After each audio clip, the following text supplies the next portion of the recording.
Hi, everyone. I'm so glad you're here. I am Jodie Nelson. I am curating a show called Beyond an Inconvenient Truth for the platform called Earth Creative. And today we are having a curator conversation with Vera. She is an artist that lives and works in Seattle, Washington right now, but has roots all over the world. I'm so excited to share with you a little bit more about her work, a little bit more about her Seeds project, and her passion for climate justice. So, Vera, I was reading your biography, and at the end, it says that you are often found giving the gifts of seeds. And in that moment, I felt as though I knew you. I felt so much presence in that one sentence about you and the gift of seeds. Can you tell us a little bit more about you and about why you felt compelled to do the seed project that you have going on? Hi, Jodie. Thank you for that question. I've been doing gardening for quite a bit of my life. I learned from my grandmother. And as you said, I've traveled and lived in many different places. And what has helped me belong and take root in a place is mostly gardening. I help in many different gardens throughout the city, and I help elderly people with their gardens. And actually, that has been one thing ongoing of giving away wildflower seeds. Oh. I met an elderly lady actually that gifted me wildflower seeds and asked me, "What are you going to do with this? What are the seeds of the future?" And I love, I love how they symbolized in me latent change, and they need to be protected. So some of the plantings that I've been doing at Daybreak, at Sewer Park, and at Discovery Park and throughout the city are in places where people might not have access to native plant seeds or maybe need ecological restoration. So that got me excited to use drawing and a mixed media attempt to make portraits of the seeds, and then also to feature them and show the beauty of their blooms, thinking about casting a little bit of glimmer of hope on the challenges, really serious challenges of climate change. Yeah, hope is so important because as I read and do my research and have seen, the statistics really come to fruition um, about climate change, I tend to fall into the depression a little bit. So hearing you say before, I've heard you say how you take and you teach about actionable steps about that. So I'd love for you to share a little bit more about your drawing process and how that's an actionable step and how you teach that even with your gardening too, because I'd love to learn a little bit more about how I can not go down the depression hole with that. Yes, I understand. It's hard. It's a big topic that connects us all. Um, I've had to work on this for a while, to work on all those different steps. For me, drawing is a place of solace, a place of quiet, where I get to digest and slow down to pay attention to small, beautiful things. And throughout my life, small, beautiful things have given me great hope in many different situations. And also, it's almost like it stops you on the tracks. And then you just feel like you connect and you belong with that tiny little flower. Like I've been camping and hiking and especially in very dark or extreme weather, I will pull out my camera and start photographing tiny wildflower seeds. And then that inspired me to gaze, zoom in and pay attention to the small things. And I brought that personal artistic practice to what I do with teachers. I do professional development. And then I also help teachers with gardens. I do community outreach with gardens. And that's something that I started doing in my home cities, and then that has helped me belong in different places. And sometimes you have unexpected things happen, and that has always been a reliable thing to do that helps me find root and find hope is planting and collaborating with gardening, like seeing children plant seeds, seeing teachers learn about veggie gardens and wildflowers. I'm collaborating with a teacher that is going to write haiku poems on seeds, and it just builds up. And I feel like my grandmother's heart is present with me, and people that I love are present with me because each person taught me how to garden better and how to make artwork that echoes things that I see. My cousin is a farmer, and what he always teaches me is you've got to nourish the soil first. So I know that you have talked a little bit about the different seeds that you're planting, and it's for different phases. Isn't that right? Like to help nourish the soil. Can you tell us a little bit more about that? Yes. Well, I mean, depends on the place. I mean, every plant for every right place. The Yeah. seeds, are you asking me about the seeds that I drew or the seeds that I plant in the soil? Well, you wear so many hats. So yeah, during the day, I know you're planting different seeds to help the different phases of the soil, right? Mm-hmm. What are just like three of those? Well, so it always starts with what the community needs. And Oh, and yes. there's two things. There's the community needs, and that includes cultural needs of heritage. People might bring things they desire to cook with. And I'm really close to migrant communities. I work close to Beacon Hill with people that want to bring those flavors, but also I'm very, very passionate about native seeds because of ecological restoration. We have different bioregions, and we belong to a specific one. I mean, for the time that I'm here, I belong to this bioregion, and I want to honor.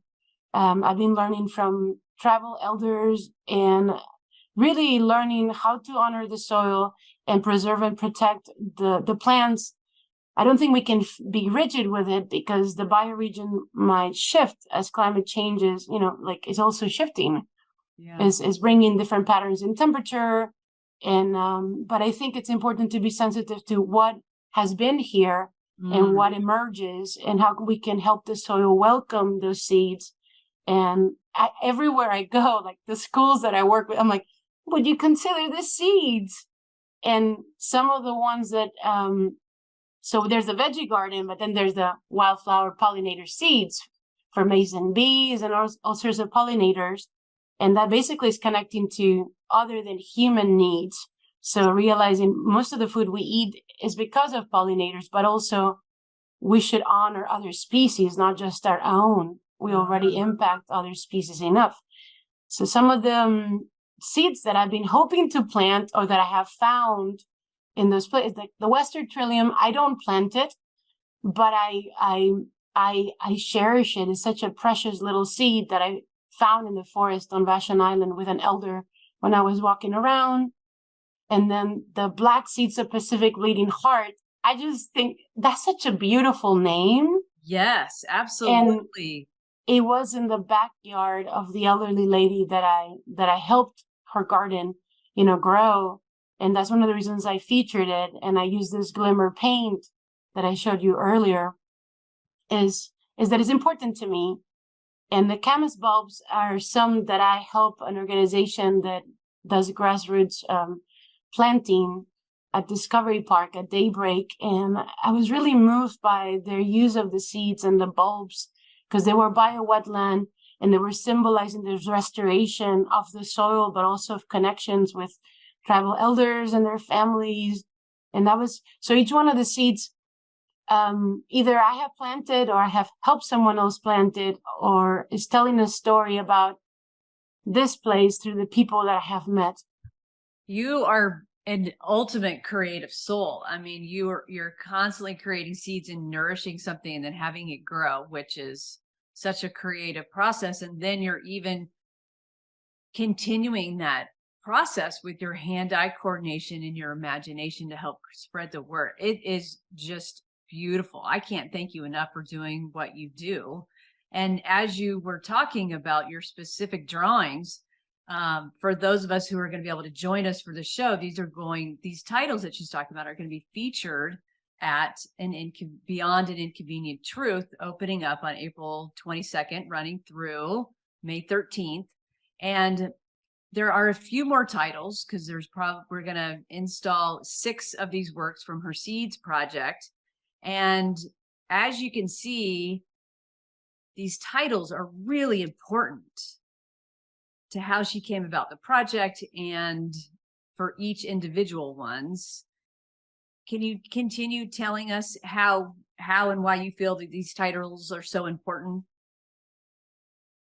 Well, they are important. I mean, it started with I did some research. So I was gardening and drawing, and then I realized with all the professional development I'm doing with teachers that grief is a big part of things, discomfort is a big part of things, but gardening can make things accessible.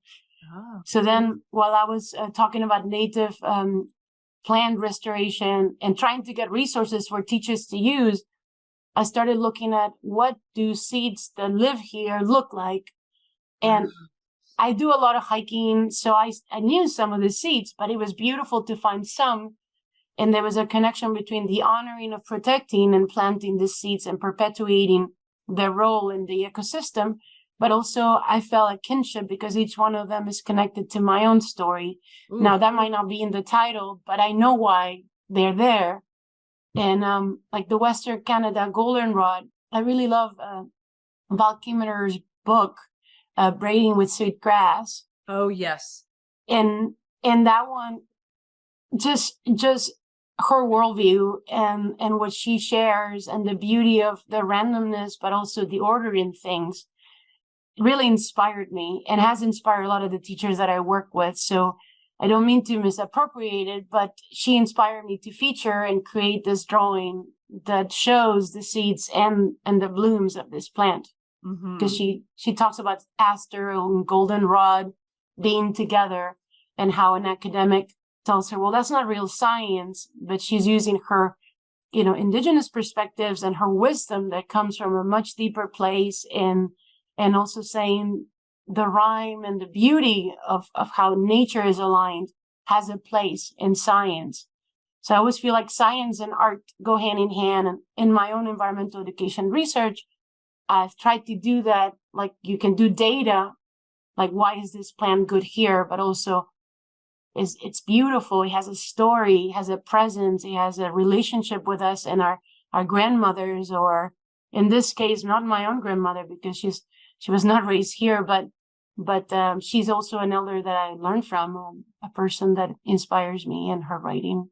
The wisdom is the forgotten truth. We have statistical data, but we oftentimes we undervalue the wisdom that comes from within and what comes from the land. Always, always, always, always. So thanks for continuing to spread the word, and it helped me, your title specifically. It was like a portal into your work, and it made me even more curious to dive deeper and to really see what you had going on in that creative mind of yours. So I'm loving the titles, loving them.